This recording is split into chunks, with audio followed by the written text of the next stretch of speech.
ওষুধ ছাড়াই কোষ্ঠকাঠিন্য দূর হবে ম্যাজিকের মতো। চিকিৎসকের পরামর্শে এই খাবার খান। কোষ্ঠকাঠিন্যে আক্রান্ত রোগী এখন অহরহ দেখা যায়। এমনকি প্রতি বাড়িতেই মোটের উপর ছড়িয়ে রয়েছে এই ধরনের রোগী। এই অবস্থায় দাঁড়িয়ে প্রতিটি মানুষকে অবশ্যই সতর্ক হয়ে যেতে হবে, কারণ আপনি যদি প্রথম থেকেই এই রোগের ক্ষেত্রে ঠিকমতো ব্যবস্থা না নিতে পারেন তবে কিন্তু ভবিষ্যতে বাড়াবাড়ি হওয়ার আশঙ্কা তৈরি হয়ে যায়। তাই প্রতিটি মানুষকে অবশ্যই বিষয়গুলি নিয়ে তৈরি থাকতে হবে। এবার দেখা গিয়েছে যে কোষ্ঠকাঠিন্য থাকলে অনেকেই কষ্টের জন্য পায়খানায় যেতে চান না। এই কারণে সমস্যা আরও বাড়তে থাকে। এই অবস্থায় দাঁড়িয়ে আপনাকে অবশ্যই সতর্ক হয়ে যেতে হবে, কারণ এভাবে টয়লেট যাওয়া এড়াতে থাকলে সমস্যা আরও কয়েক গুণ বাড়তে পারে বলে জানাচ্ছেন বিশেষজ্ঞরা। তাই সতর্ক হয়ে যান। কোষ্ঠকাঠিন্য নিয়ে এত কথা হলেও এই রোগটির সংজ্ঞা কিন্তু অনেকেই জানেন না। এক্ষেত্রে পরপর 3 দিন পায়খানা না হলে বলা যেতে পারে কনস্টিপেশন। এছাড়া কারো স্টুল যদি খুব হার্ড হয় তবেও বলা যেতে পারে কনস্টিপেশন। এদিকে ডায়েটে ঠিক কিছু পরিবর্তন করতে পারলেই এই সমস্যা দূর করা যায়। এবার আসুন সেই সম্পর্কে জানা যাক। 1. ভাত রুটি। জানলে অবাক হয়ে যাবেন যে আমাদের খুব প্রিয় ভাতের মধ্যে রয়েছে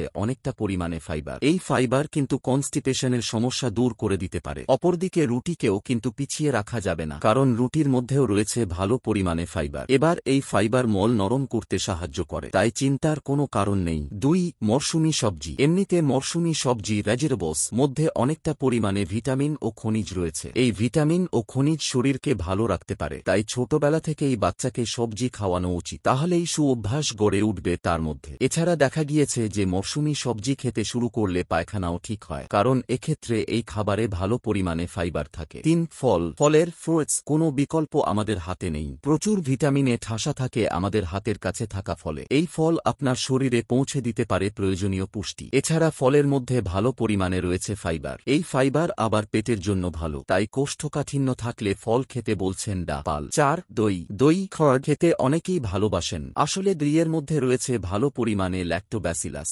এই ল্যাক্টোব্যাসিলাস হল প্রোবায়োটিক। অন্ত্রের স্বাস্থ্য ভালো রাখতে পারে দই। তাই প্রতিটি মানুষের অবশ্যই প্রতিদিন দই খাওয়া উচিত। তবে এক্ষেত্রে বাড়িতে পাতা টক দই খেলেই উপকার মিলবে বেশি, তাই চিন্তা নেই। 5. জলপান। আসলে শরীরে ঠিকমতো জলের যোগান না থাকলে অনেক সমস্যাই দেখা দিতে পারে। এক্ষেত্রে পায়খানা শক্ত হয়ে যাওয়া সম্ভব। তাই প্রতিটি মানুষকে কোষ্ঠকাঠিন্যের সমস্যা দূর করার জন্য অবশ্যই করতে হবে জলপান। আপনি ঠিকমতো জলপান করে ফেলতে পারলেই অনেক সমস্যার সমাধান হয়ে যাওয়া সম্ভব। এক্ষেত্রে তৃষ্ণা পেলেই জলপান করুন। যদি ভিডিওটি ভালো লেগে থাকে অবশ্যই লাইক কমেন্টস করবেন। আমরা হোমিওপ্যাথি ওষুধ দিয়ে কোষ্ঠকাঠিন্য সমস্যা দূর করে রাখি। হোমিওপ্যাথি ওষুধ কোষ্ঠকাঠিন্য দূর করতে সাহায্য করে। নমস্কার, ভালো থাকবেন।